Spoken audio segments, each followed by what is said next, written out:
My name is Husain Makiya and I am the CEO of YouGotaGift.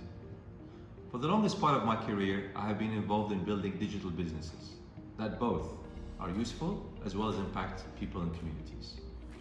YouGotaGift is a digital marketplace for gift cards, offering more than 700 brands to consumers and businesses across the GCC. Top brands include Amazon, Noon, Centerpoint, Lulu, Carrefour, Jarier, to name a few.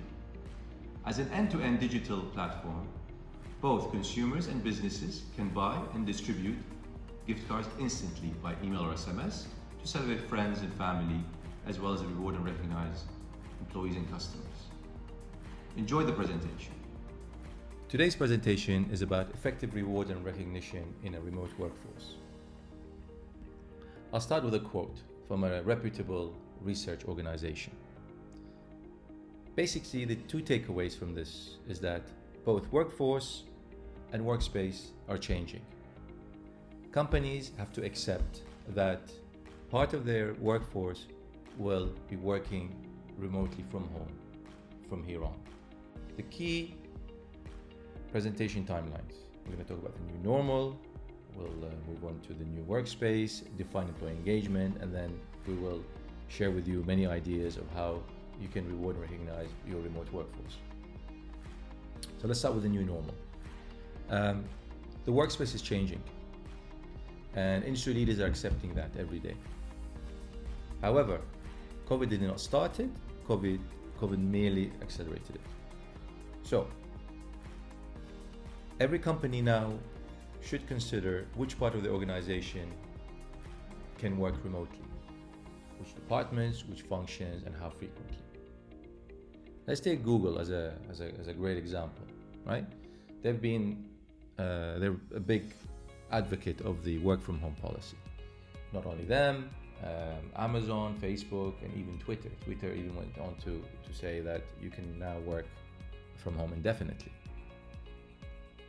So if this is the case, and this is the new normal, then obviously they have to look at what sort of benefits they can offer their employees if they're going to be working out of an office.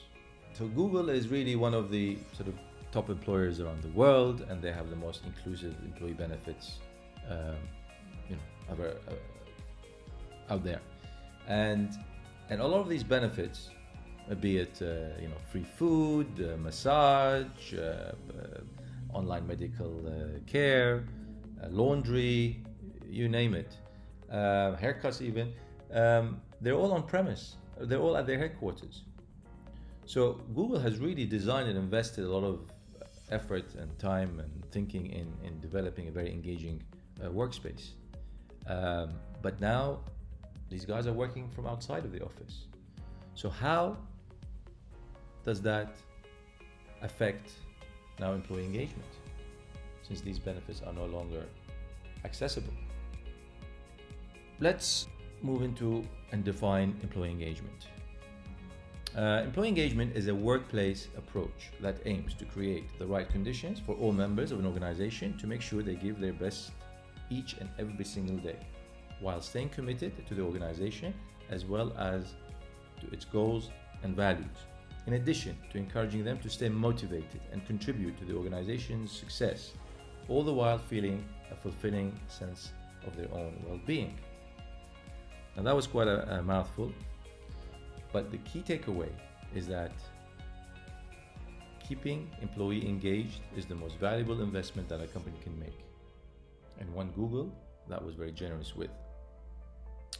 I've highlighted the word workspace because that's what Google has invested in. They did it to keep employee engagement high, keep everyone in the organization motivated and fulfilled. From the perspective of the employee, yes, you want to feel fully included as a member of the team. You want to have clear goals. You want to be trusted and empowered. You want to receive regular check-ins by your manager. You want to learn and grow your capabilities.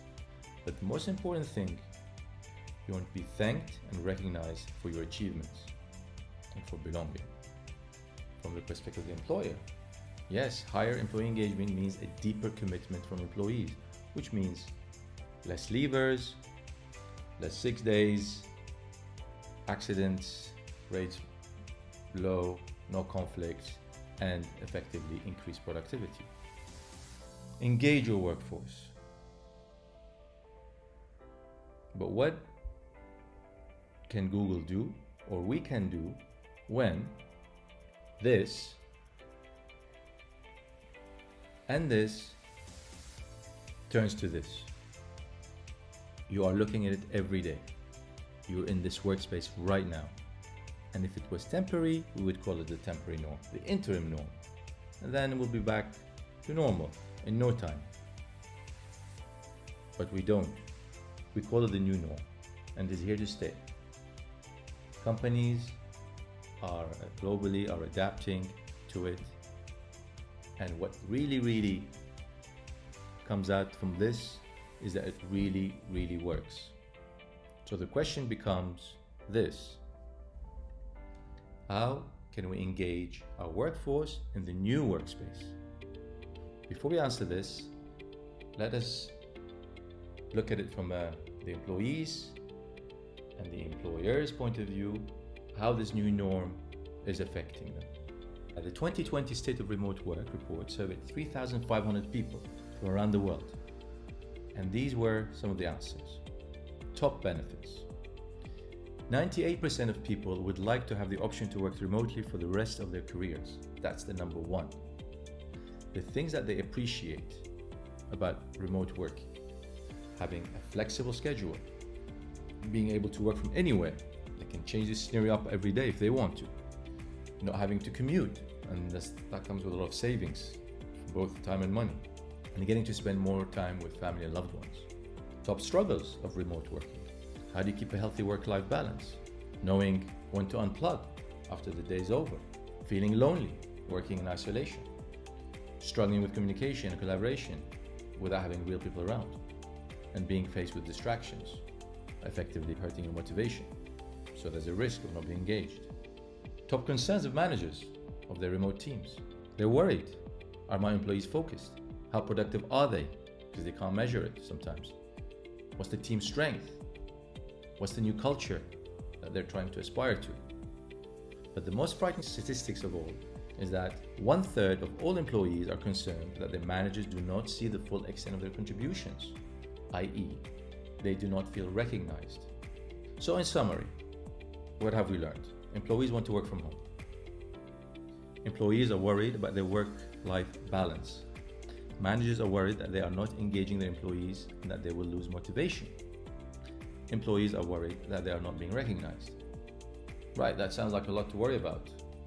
But luckily for us, we have a few ideas that can keep an organization and a workforce motivated remotely, that will engage and fulfill your remote workforce. So let's take a few slides to look at some of these suggestions. Right, starting with Happy Sunday. Routines and happiness rituals go a long way in enforcing a positive mindset in the workspace. Pick a day of the week and treat your employees to something of a surprise, be it a snack, a lunch, a cup of coffee, something for them to look forward to, something that can make their day better and even their week a little sweeter. And we will look now at sort of the budget efficiency vis-a-vis the employee engagement. On budget efficiency, it really depends on the size of your workforce and the kind of deals you're going to be able to offer them. So it can be a bit costly. For employee engagement, once you turn this into a regular ritual, it'll be something that employees really look forward to every single day of that week. So very high engagement. Second idea, work from a coffee shop. This is from the same survey before. 3% of all participants actually use coffee shops to do their work. And even more staggering figure, that 27% of them use coffee shop as a secondary location of work. So what are you waiting for? Treat them to a day out in a coffee shop. Make it a regular day in their calendar to do that. Budget efficiency, it's not the priciest of budget, so it's decent, but it can rack up if you do it very often. And from employee engagement, 7 out of 10. All right, it's not for everyone. Some people love to work in public places, some don't. So you'll have a mixed engagement on that. Recognition on social. If your brand guidelines allow it, then use your social channels to open up a bit. Show how proud you are of your employees by highlighting stories from the organization to everyone outside of the organization. From budget efficiency, it won't cost a penny. From employee engagement, it's quite specific way to recognize shining individuals in the organization. You can't do it, sort of too often, but it can go a long way and motivate and engage specific individuals. Workspace upgrades. Let's face it, most of us don't have an office setup at home. We work out from our couches, kitchens, and bedrooms. Being up for a desk job, above all, requires a desk, a proper chair, essential tech, and a few other splashes here and there to complete the I'm in my workspace zone. From a budget efficiency, yes, it's quite taxing. It can really cost you a penny, but from an employee engagement, it will score very high because this will improve their quality of work experience. Thank you videos. Sometimes it takes a genuine personal message from your manager or from a senior member of the team to say thank you, to recognize you. It can go a long way. From budget efficiency, very, very free, but from employee engagement, depending on the size of the company, it's a bit taxing, especially if you have to ask the boss or the senior managers to do this on a sort of regular base. But again, it has a huge impact. Passion project. A lot of big tech companies actively issue passion projects to their employees. Gmail was created like that. It was a passion project for you Googlers. They don't have to be these passion projects. They don't have to be related directly to work. But the important thing is that the team is engaged, committed, and they work together to achieve something. So it has to remain meaningful and produce results. Again, budget efficiency is low, employee engagement is very high, but you have to make sure that the employees are actually using their time efficiently on these passion projects and not doing something else that they shouldn't be doing. So you got to control it. Subscription Central. I mean, this can be pricey, but opening up a library to online classes, online courses, subscriptions to all sorts of publications, etc., is hugely enriching. And that way all your workforce is engaged and learning and scaling up their skills. So it's a great way of engaging. Budget friendly, well, it can be, like I said, it can be costly because it has recurring fees, and therefore you have to, once you commit, you have to stick with it, otherwise it could deteriorate morale. Employee engagement, again, it's quite high, so again, it's not one size fits all. Some people will find extremely valuable because you're investing in them, and some people will choose not to be so engaged because they just don't have the interest to do it. LinkedIn recommendations.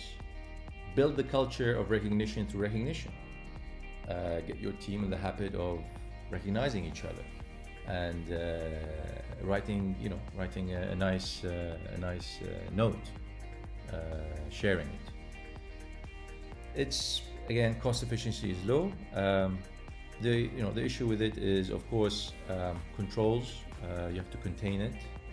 You also have to make sure that nothing is being written or said that is available to the public that is sensitive to your organization. So there are some controls and measures you need to practice. A surprise video meeting. Wow. Yes, nail them with a big surprise video.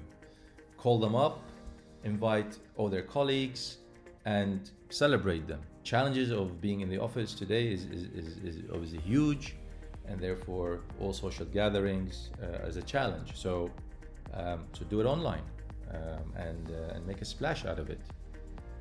Budget friendly, amazing, doesn't cost a penny again. Employee engagement, extremely high, but it's also going to be very limited to specific individuals and not all. But a great way to create social meetings and gatherings and excuses to meet up.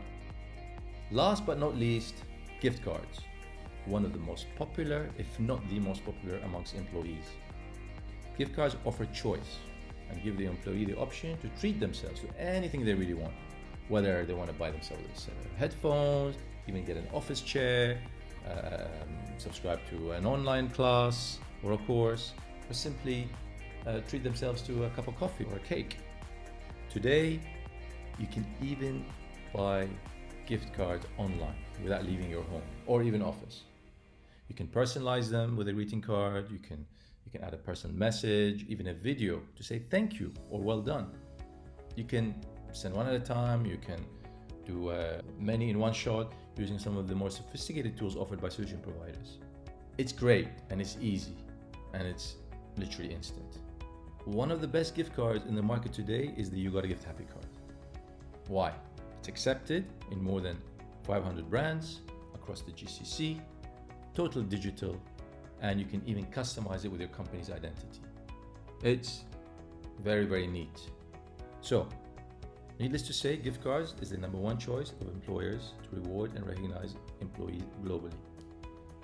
Now the gift card has gone totally digital, which makes it even more convenient and instant to bring a smile to your remote workforce.